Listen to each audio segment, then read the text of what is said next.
So what I'd like to do is maybe go through and talk about some of the things that perhaps I mentioned earlier, and also introduce some additional recommendations that could help you increase things even more. So just like before, I'm going to basically review the website from the user's perspective, and in this case I might get a little bit more specific in terms of really identifying some areas that you could make improvements to. So I'm initially on the website, and I previously talked about three important aspects that you need to present to the visitor. The first is naturally who are you and what you do, and you do a good job by the logo as well as the intro. Um, that being said, there's a couple of things I want to talk to in terms of telling people who you are. So you kind of have white text on a background, and the background itself is pretty busy. Now, because this background is very busy, it makes it pretty hard for me to really read this text and stay concentrated and focused on it, because a lot of times, just these lines, numbers, arrows, charts, world, globe, numbers, etc., just throws me off, and I can't really focus on this key important information, which I need to really have sink in to understand what you do as a business. So my recommendation here is to do away with kind of the background image in the area in which you showcase the header. So maybe something you could do is you could move this image and have it only on the right hand side, and then from there have the opening heading here at the top. Now you start to talk a little bit about the who Evo Scale Health is, in that you integrate healthcare systems to optimize business processes and improve your bottom line. What you should do is also add 2 or 3 points that kind of start to suggest how you improve processes in the bottom line, right? So, in this case, what you might want to do is start to introduce some of the services on the top level. So talk about the advice you give, the optimization you do, and the design, and really give people just an intro to your services, so they will be able to not only know who you are, but understand what you do and specifically how you do it. And having this in the opening frame makes for a very powerful state of mind for your visitors, in that when they start going throughout the rest of the site, they fully understand what it is you do. Now you kind of talk to it here in terms of highlighting the 3 core services. So in this case, what you may want to do is use this to really talk a little bit to some of the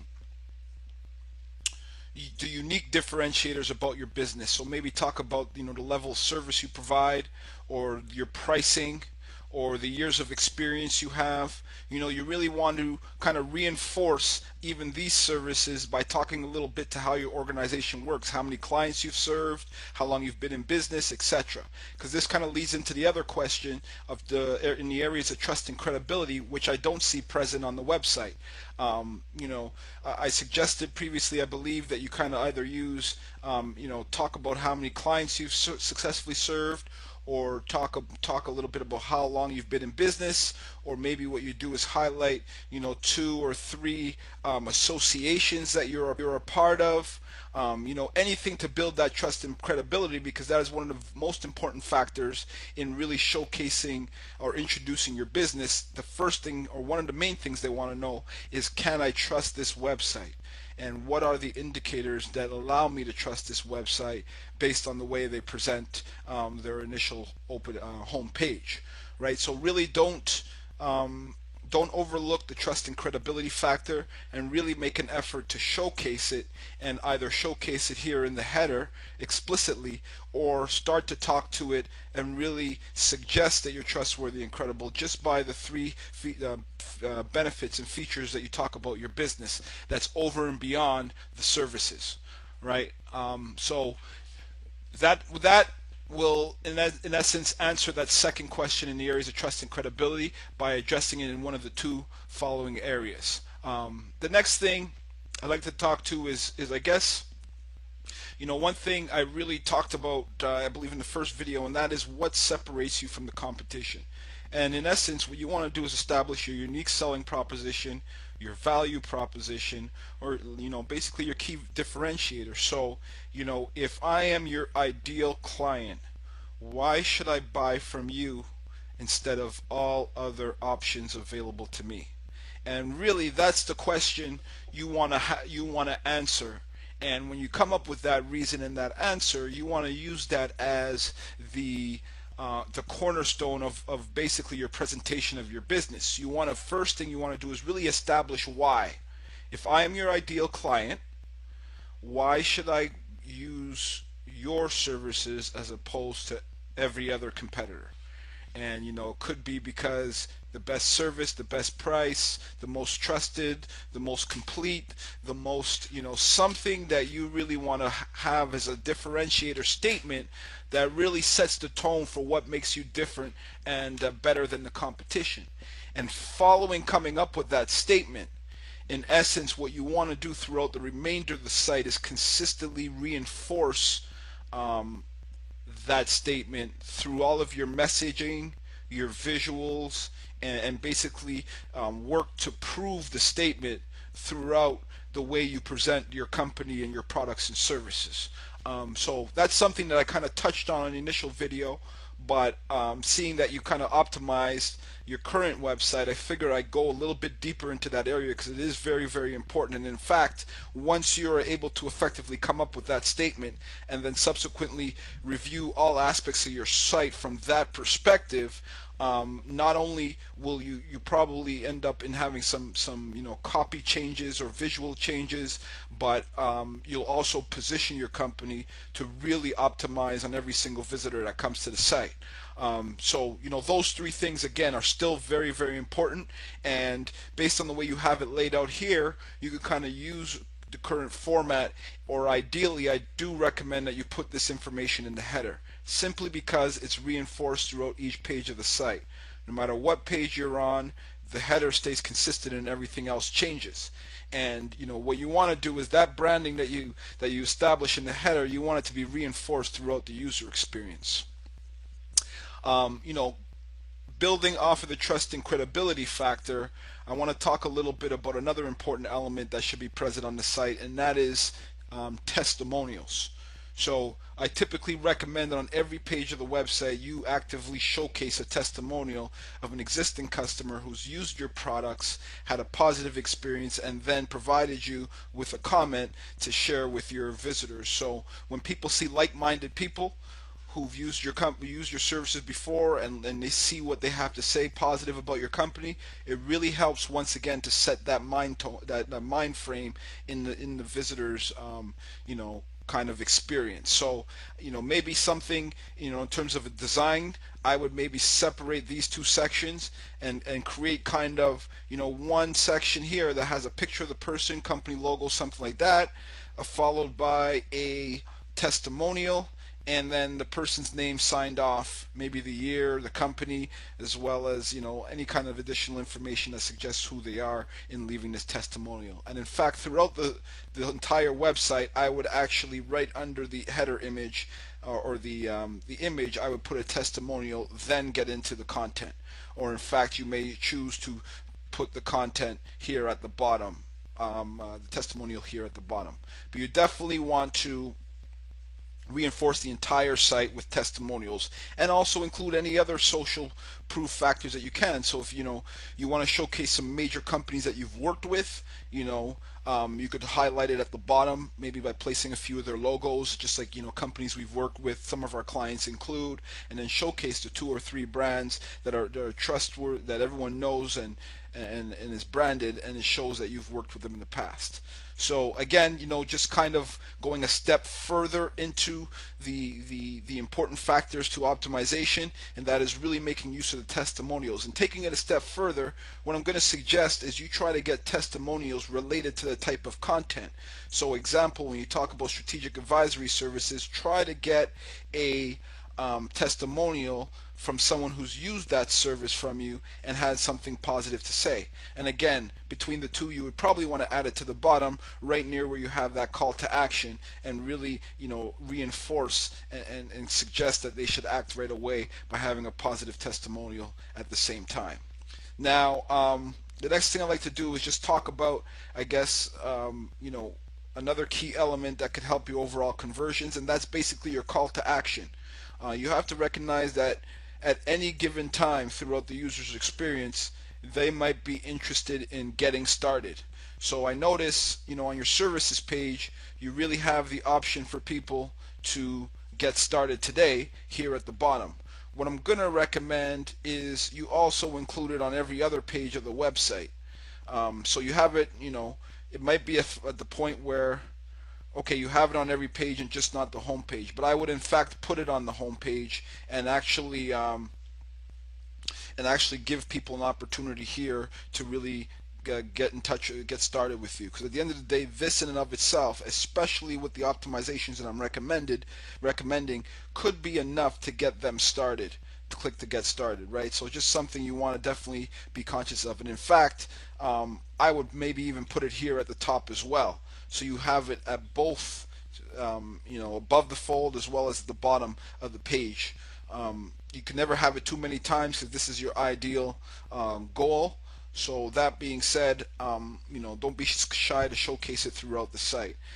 So next, people are coming to this page. I assume that's pretty consistent for all the pages. So once they click Get Started Today, you ask them to come to this form. So I don't know if I went over this form again in the previous Fiverr video review, but what you want to do is really sell this page and the option to getting started. So they want to get started. What I would do first of all is I would really reinforce the benefits of getting started. So you've sold them on getting started, but don't be shy to really include some additional benefits. Let them know how long it takes, what's your turnaround time, the fact that a professional is going to answer their questions with their years and years of experience, and any other beneficial thing that they need to know about filling out this form. Really pre-sell it to increase the likelihood that they're going to fill out the form. That's the first thing. The second thing I'd like to talk to is basically the amount of form fields. The less form fields you have, the better. I don't know, I think you may be able to do away with the title. I think you may be able to have just asking for their name, first and last, and eliminate this form field. So by reducing the form fields from 6 to 4, increases the chances that they'll fill out the form. Something as simple as that can go a long way to helping your overall conversions as well. Next, you have the please contact me to schedule a free initial service consultation. Workflow set. Okay, so I'm assuming that these two features have already been pre-sold, meaning that they know what's included in the free initial consultation. How detailed do they get? What do you assess, etc. And the same will go for this service. If this is not the case, I would definitely either give them the opportunity to perhaps click free initial consultation service and then have a pop-up that describes what it is and what they'll get, and the same will go for the workflow assessment. And throughout this, throughout this page, you really want to provide all of the information that they will need to make a decision. So I know you have these two options here, just hopefully you have them explained somewhere else so they know exactly what it entails to get these two potential options. The next thing I'd like to talk about is just something, again, it might be something that I've talked about in the past, but I don't see kind of the implementation done, so I'm going to reiterate it just to really suggest to you that it's a very important part to the company. So again, you have the company information as the first option aside from the home. So naturally someone's probably going to review the site going from left to right, right? So you have this company, you really should take this opportunity to start showcasing yourselves on a more personal level.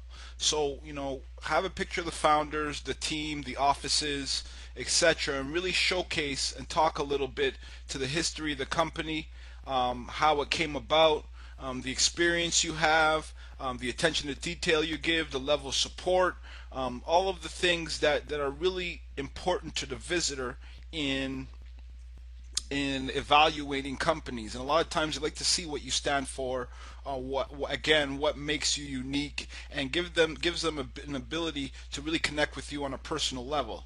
In addition to that, you want to add testimonials on this page as well, because the ultimate goal is to get them to really understand and know who you are on a personal level, and also, see the personal reviews that other people have left in the form of a testimonial. So just quickly wanted to touch on that because I think it's a very important aspect to the site and the sales process.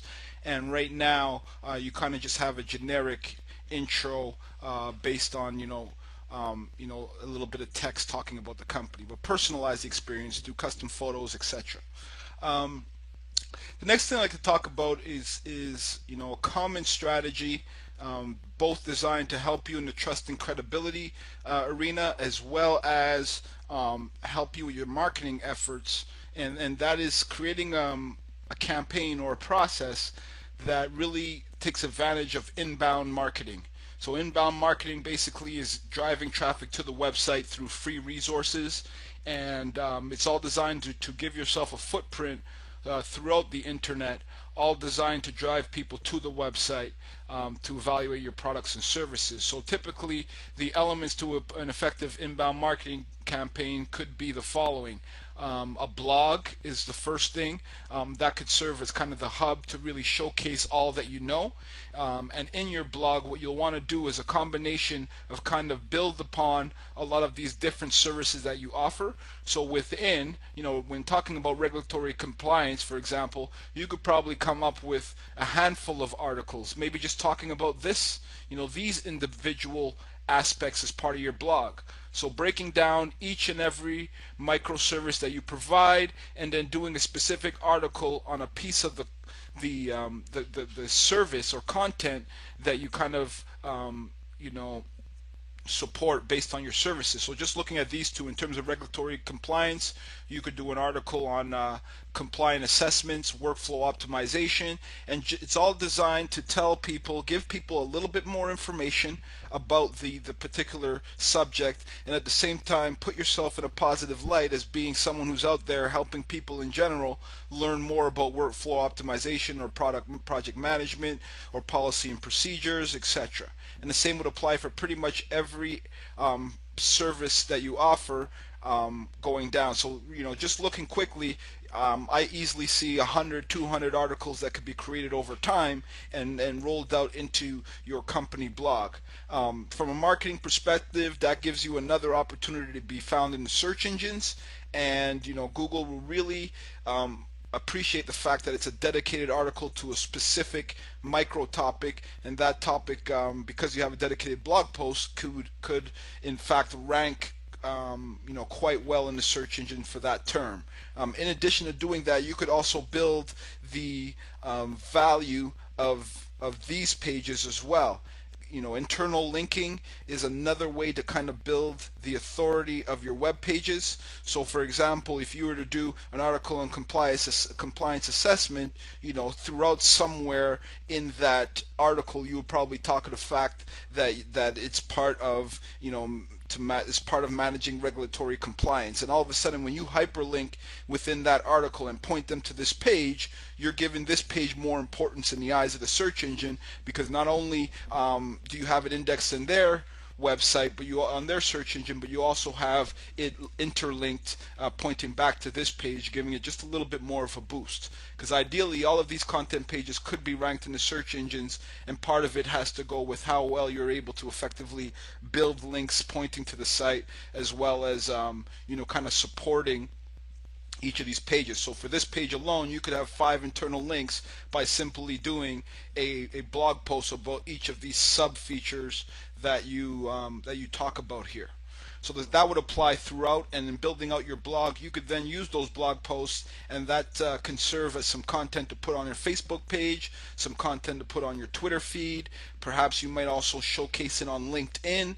There's a lot of groups dealing with healthcare on LinkedIn. You could have your own company profile, your personal profile of the founders, and really starting to build your brand and some awareness out there through these social networks all serves as a kind of process that over time will kind of increase your inbound traffic and ideally leads that could turn into potential customers.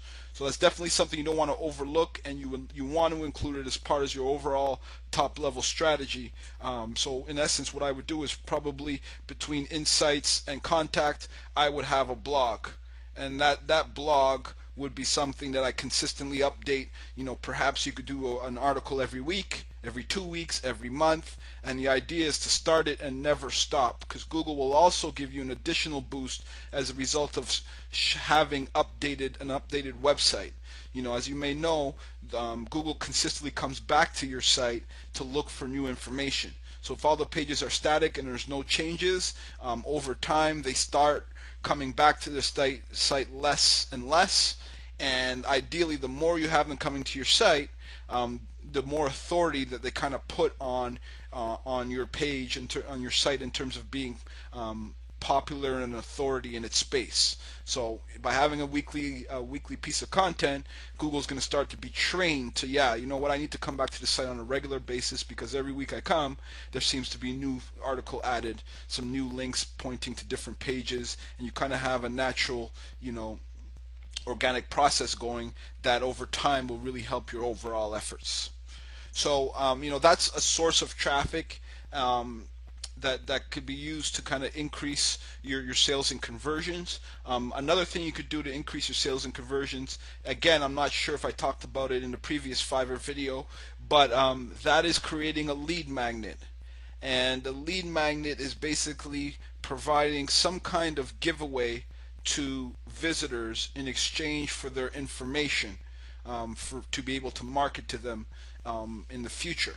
The truth be told, the timeline between someone landing on this website and actually going ahead and making a purchase, it's probably, I could easily see it be 6 months, 3 months, a year, 2 years.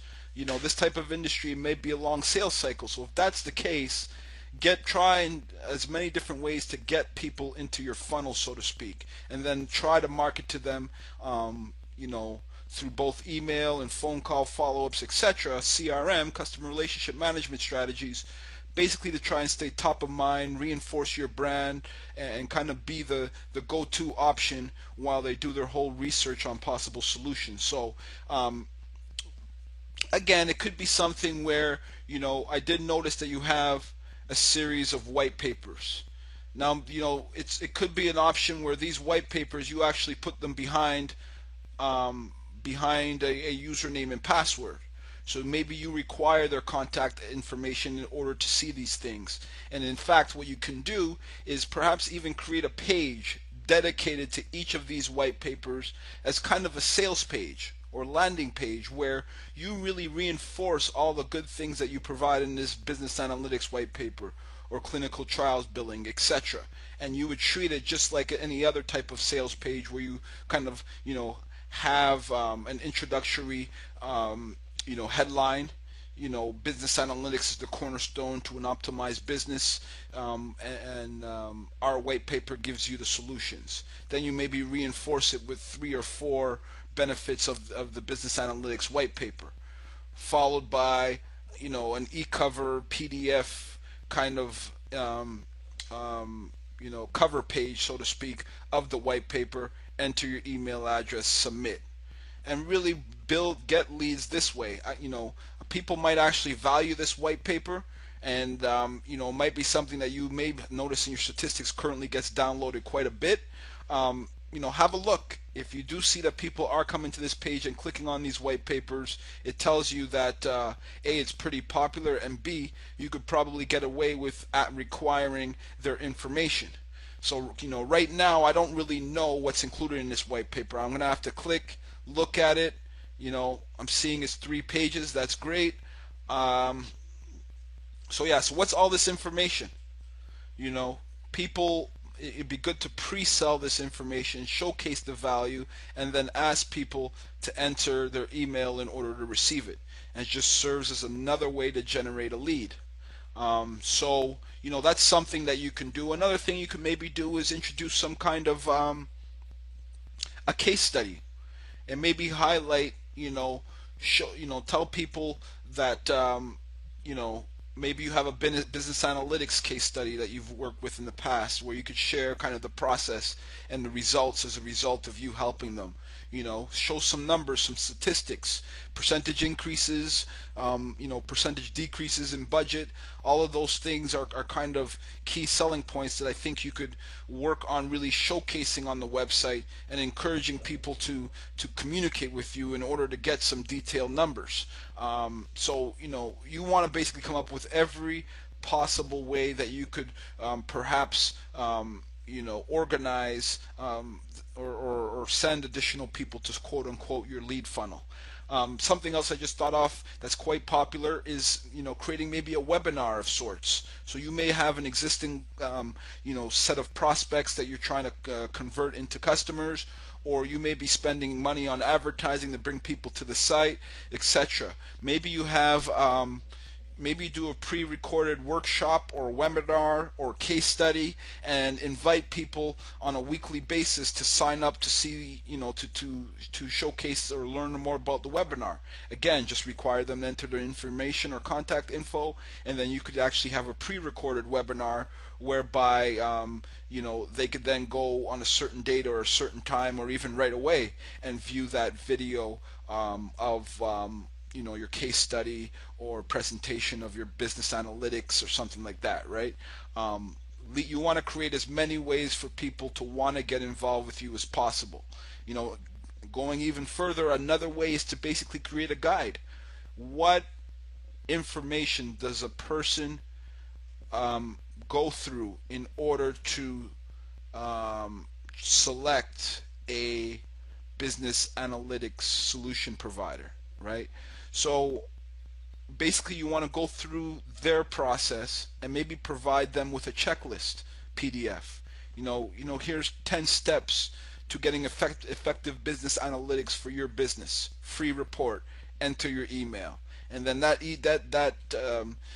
PDF could just be a 1 or 2 pager that has a list of things that they should take care of. Do their research, ask for examples of their customers, find out about the history of the company. You could even highlight the things that you think you do you do very well, and then kind of serves as kind of a marketing document and sales document to help them choose you as the ultimate solution. So there's no reason why you can't introduce the checklist for them to help them in their efforts, and at the very bottom you maybe write a paragraph talking about how you're the best solution because of X, Y, and Z. Basically a conversion, a user goes through a series of yeses. There's a thought sequence, and in truth, you don't optimize websites. You basically optimize for thought sequences and thinking about how the visitor goes through the site and decides who to use, why to use them, when to use them, etc. And then when you start having that information, you could then better position the website to really talk to them in the natural progressive sequence of kind of taking in information about using your products and services. In short, the typical process I go through is to create a customer avatar. So you have, again, your ideal client, and you talk a little bit to maybe their age, their job title, their emotional state, their ability to make decisions. You basically have a clear picture of who your ideal or target customer is, and then you really work backwards in kind of positioning the website according to that specific profile that you have of your clients, and tying all of this together, the importance of that value proposition at the beginning. Why should I buy from you as opposed to all of your competitors if I'm your ideal client? Again, that serves as the starting point, and really taking people through the website in order to get all of the right knowledge and information that they need to make a decision and choose you guys as a solution. So that concludes the review. I think what I decided to do, and I think it will prove very effective, is I went really in depth in more detail to kind of the best strategies that you could be implementing to get the optimal results. I will leave it open for any additional questions or comments you may have, but for the most part, I've pretty much armed you with what many of the top websites, B2B, are doing in order to maximize their effectiveness online. And truth be told, another layer to the entire process that I haven't discussed yet, but you may want to consider, is the use of marketing automation. And that basically is um, um, a suite of tools embedded into the website designed to really understand how your visitors go through your website and set up actions to communicate with them, or to customize their user experience based on their actions. So I won't really get into it too much, but marketing automation is another area that you may want to consider um, um, as an opportunity for the website to really position it to maximize on conversions.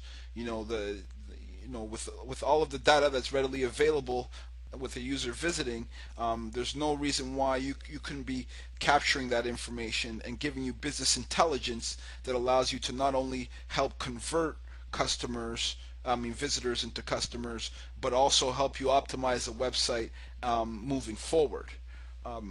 All of these things that I've mentioned are some things that can be tested, and you want to make sure you have the infrastructure in place to effectively track all of these optimizations and really be able to fine tune it as you move along, ideally getting more and more value out of every visit.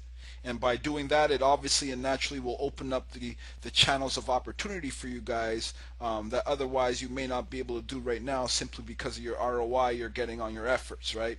So a lot of companies that I've dealt with, they don't think that LinkedIn is a valuable advertising source, or Google AdWords, and all because it's the cost of advertising. That being said, if you have a good conversion optimization on the website, you'll get a higher ROI, and with a higher ROI, you could afford to spend more on advertising, and you may in fact be able to open up all channels of potential traffic generation readily available online. So that concludes this review. There's some other things that I'm reviewing this website on the fly, and as I'm talking, I'm thinking of things that could be applicable to you guys. And that is, one thing you could think about doing is maybe include an offline process to your sales funnel.